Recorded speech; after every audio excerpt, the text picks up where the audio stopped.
So yes, let's go ahead with the next talk. So it is my pleasure to announce a talk by Amal Omrani, who is going to speak about concentration inequalities in Riesz spaces. Please go ahead. Thank you. So hello everyone. My name is Amal Omrani. I am a PhD student at the University Tunis El Manar. First of all, I would like to thank the committee for the time and the efforts they put into organizing these events. I am happy to have the chance to join you today and to present my work in progress, which is in collaboration with Mohamed Amin Namr. So the topic of my presentation is concentration inequalities in Riesz spaces. And the outline is as follows. Firstly, I will be introducing the topic. Secondly, I will give some key notion of probability theory in Riesz spaces and give the analogy between the classical case and the Riesz case. Moving forward to providing a construct of the exponential function and give some of its characteristics. Then I will depict that this function holds a key role in generalizing the moment generating function and prove some of its property. To conclude, I will be discussing the possibility of generalizing some of the statistical notions to the framework of Riesz spaces, as in the Chernoff inequality and in Bennett's inequality. In fact, various topics in stochastic processes have been considered in the abstract setting of Riesz spaces. Labouchagne and Watson defined the conditional expectation operators. The concept of independency was also generalized as well as the Borel-Cantelli lemma and Kolmogorov's 0-1 law. Watson, Q, and Vardy generalized Markov processes and Bernoulli processes with a related law of large numbers to Riesz spaces. Also, we can find that a lot of inequalities have been generalized to the framework of Riesz spaces. We can cite Jensen inequality and Dubs inequality by Grobler and Burkholder inequalities by Youssef Azouzi.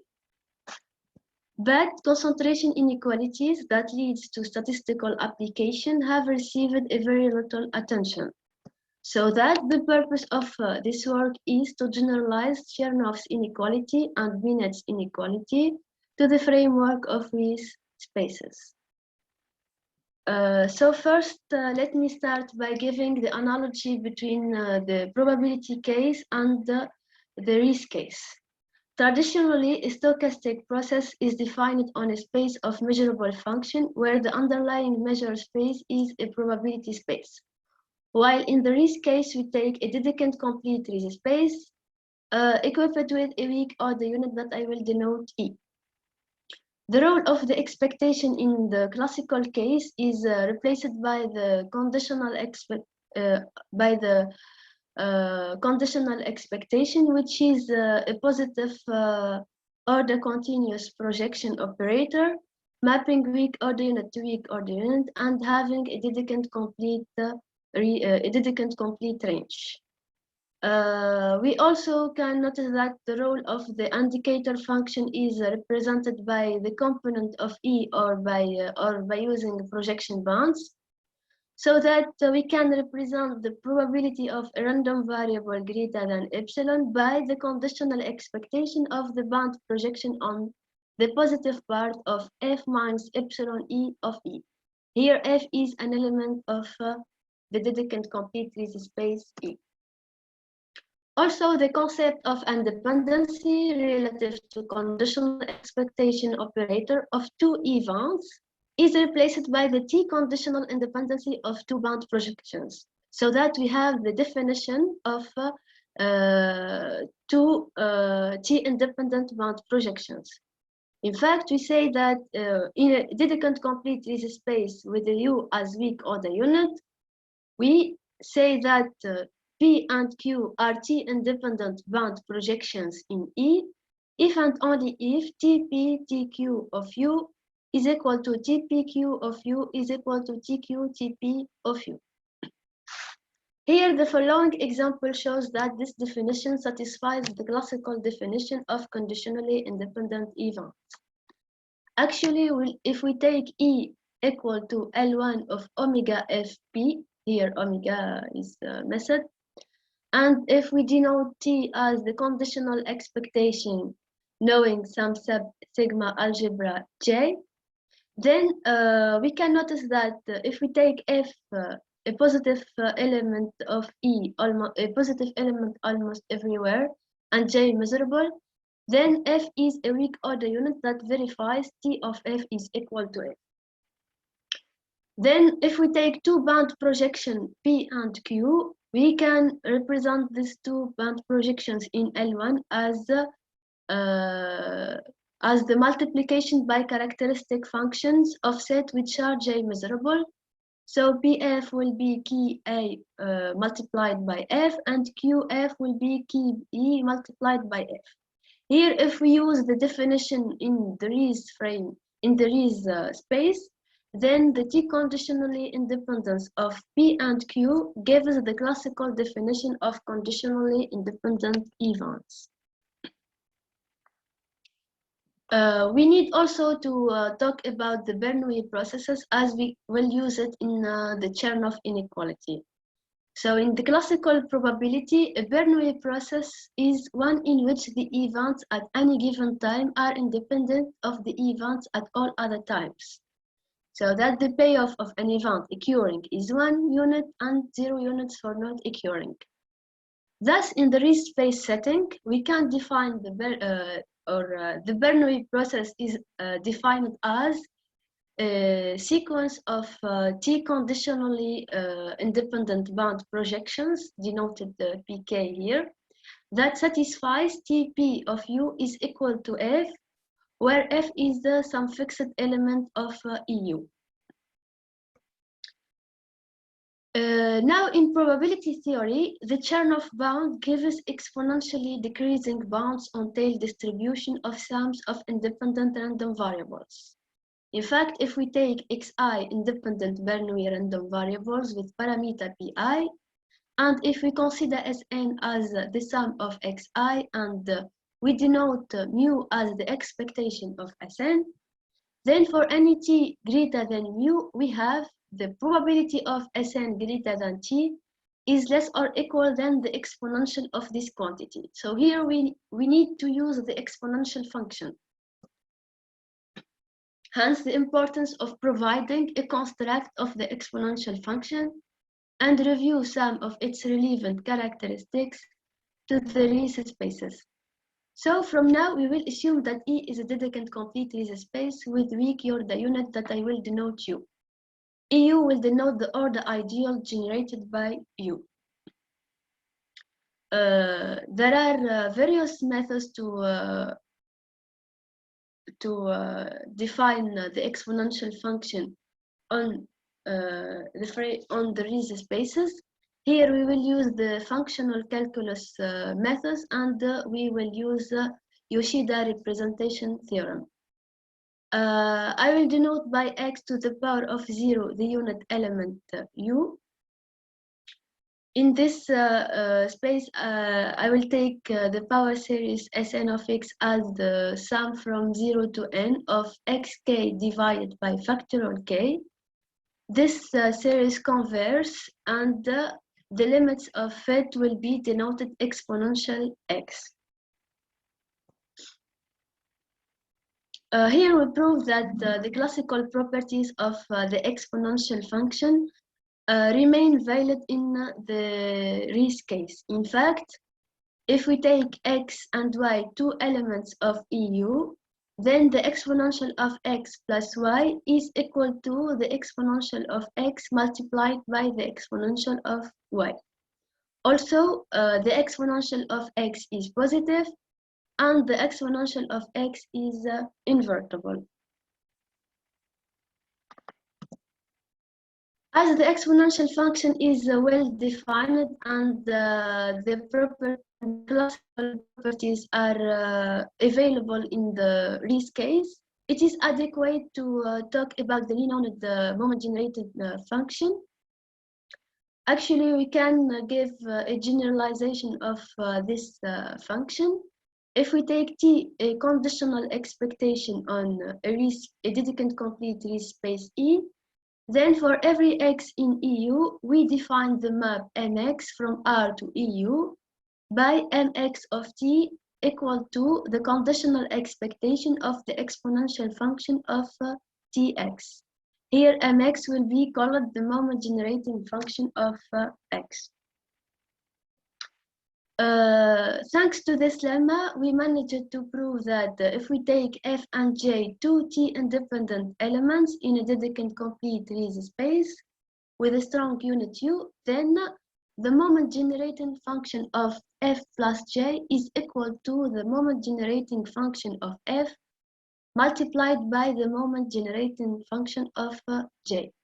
In the lemma, we proved that if we take f and j are two independent elements, then the conditional expectation of f to the power of n multiplied by j to the power of n is equal to tfn tgm, which is equal to tgm tfn. Now we have all the ingredients to talk about the generalization of the Chernoff inequality. By using the analogy between the classical case and the Riesz case, we can define the Chernoff inequality in the Riesz case as below. If we take EU a Dedekind complete Riesz space with a strong unit and T a strictly positive conditional expectation on EU, then if we take a Bernoulli processes denoted Pj with Tpj of U is equal to some fixed element f in EU.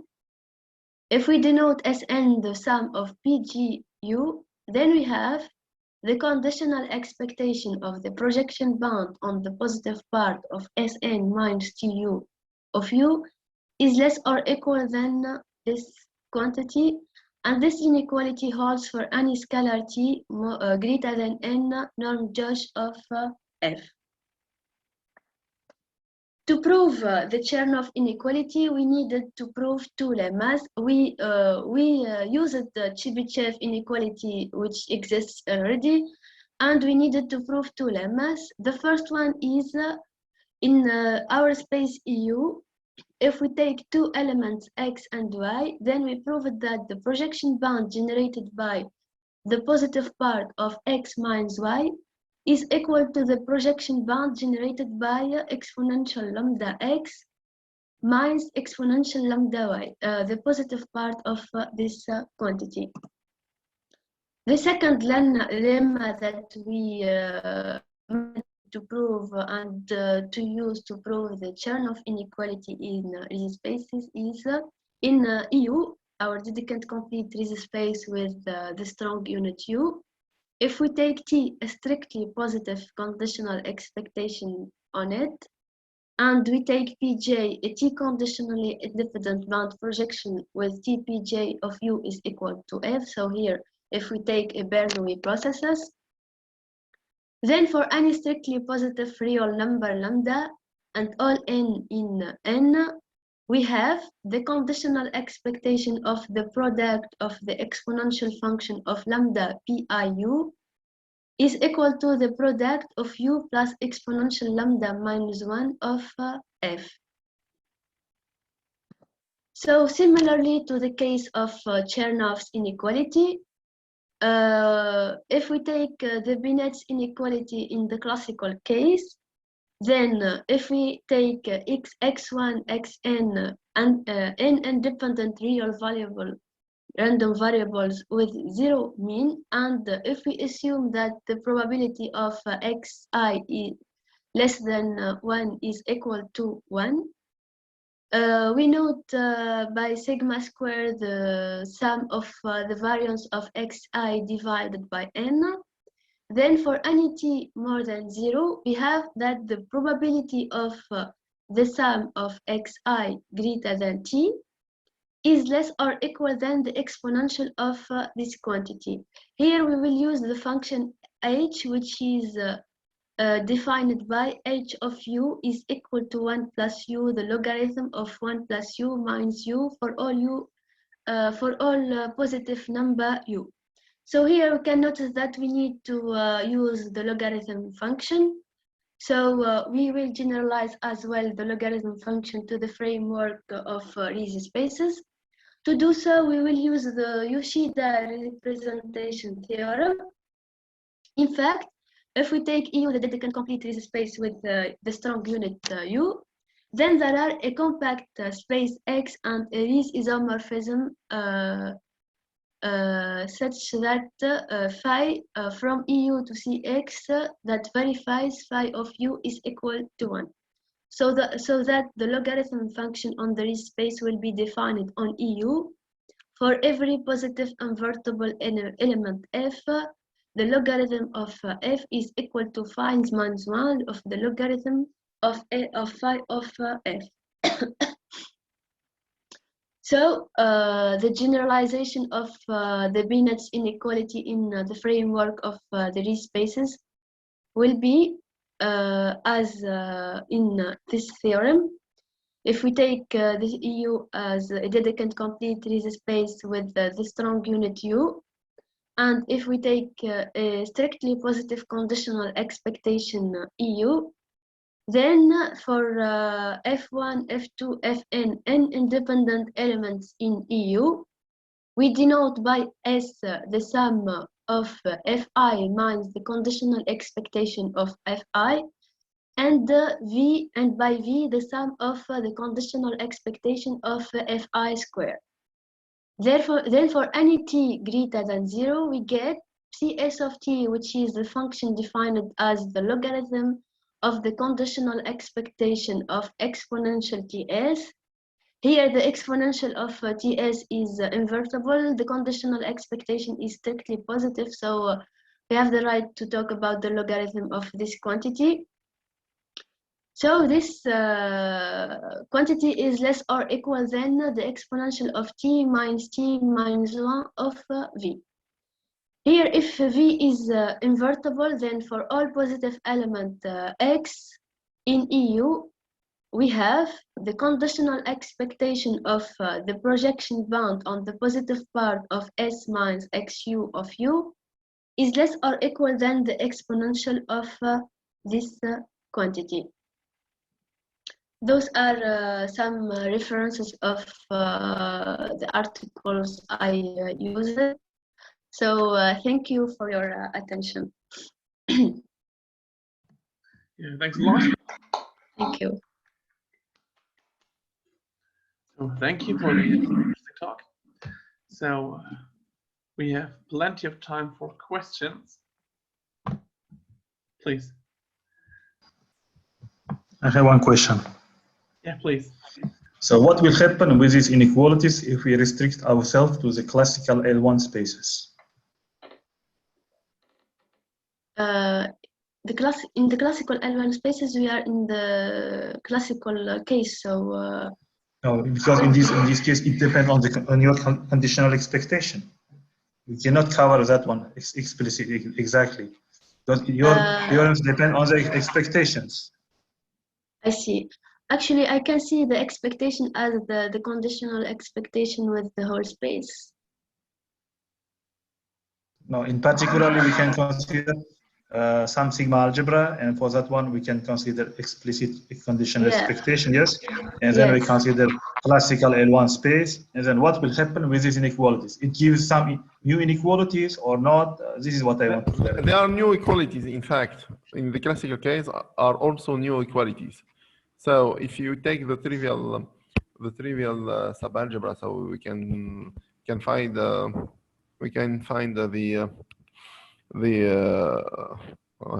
expectation, so the real expectation, and if you take another sigma algebra, we find two new inequalities with because in the classical setting, the Bernoulli probability depends on some kind of a Bernoulli measure, which is depend on the whole space.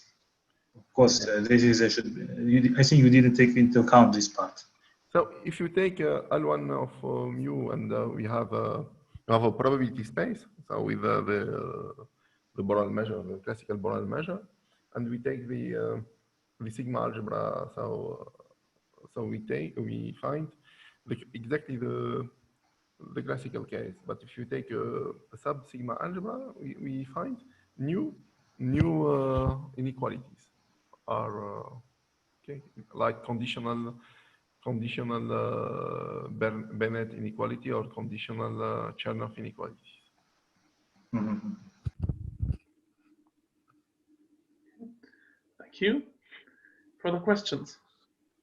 Yes, on the slide that's on the screen, you can actually even make sense of that when V is not invertible. If you patch your space together by working on the band generated by V and then what happens on the complement of that. So you can actually even make sense of that in a more general sense. Okay. So if you break your space into the band generated by V and then the disjoint band from that, and then you can even give an interpretation of your last inequality there. If you look at it carefully as to what should happen on each part of the space. Okay. So I will you can make sense of it even without assuming that V is invertible, but then you have to work out what happens with your divisions and things like that. Mm-hmm. But what you're going to end up with on the right-hand side is the exponent of 0 on that band, which is just your weak order unit, which is U, your unit. So you're going to get the disjoint band, the projection onto the disjoint band applied to U as your right-hand side. And the left-hand side will just be something that is certainly less than or equal to U. So if you do some careful interpretation of what's happening and what your products mean, you can actually extend it beyond the case of V invertible. So you don't have to have a variance which is positive everywhere on your space.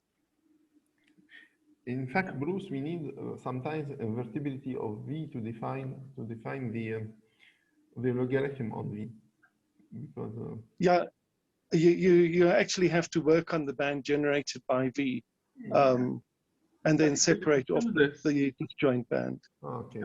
If you do this decomposition, this still doesn't mean that V is strictly positive on its generated band.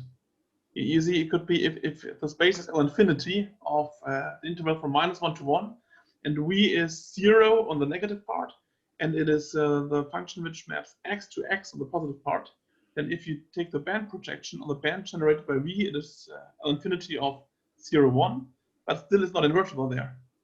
No, it's not. Then you end up working in your universal completion. Okay. So it has meaning in your universal completion of your space then. Okay. Thanks. So all the products and everything still have meaning, but you're now working in a larger space. So you have to be more careful if you don't want to have the assumption that V is boundedly invertible. Well, invertible within your space. So it's not good enough that it's just a weak order unit or something like that. So, yeah, but you can actually make meaning of the result beyond in a more general setting than what's here. But it's a very nice talk, and I'm impressed. Thank you for the idea. I will see what can I do about it. Excuse me, I have a question. Please. Yes. Hello, Amal. Hello.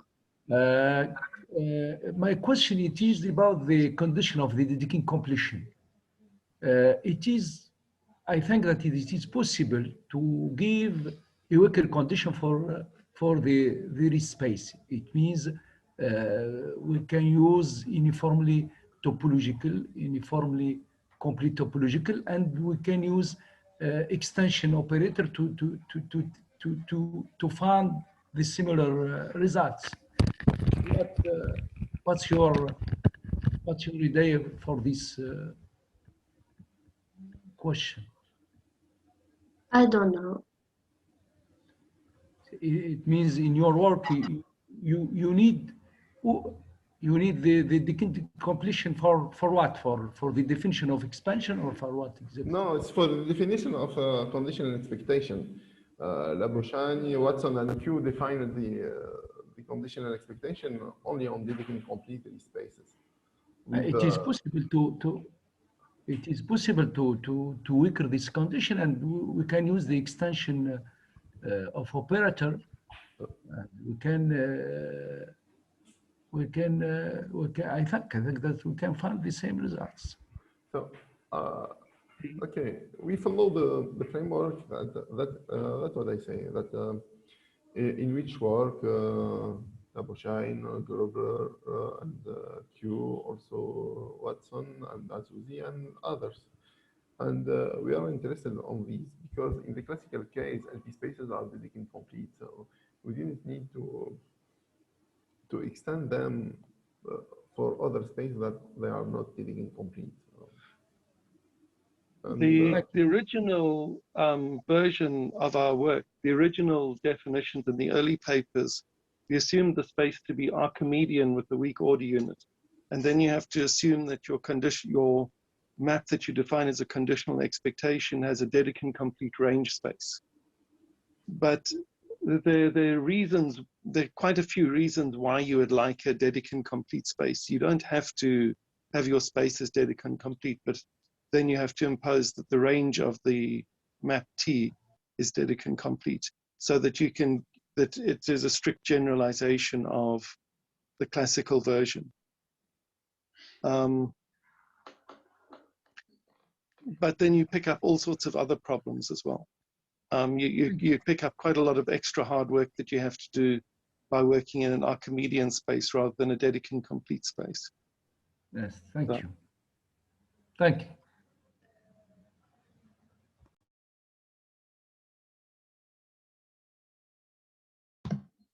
So, further questions, please.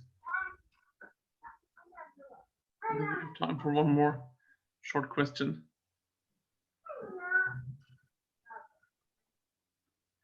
No?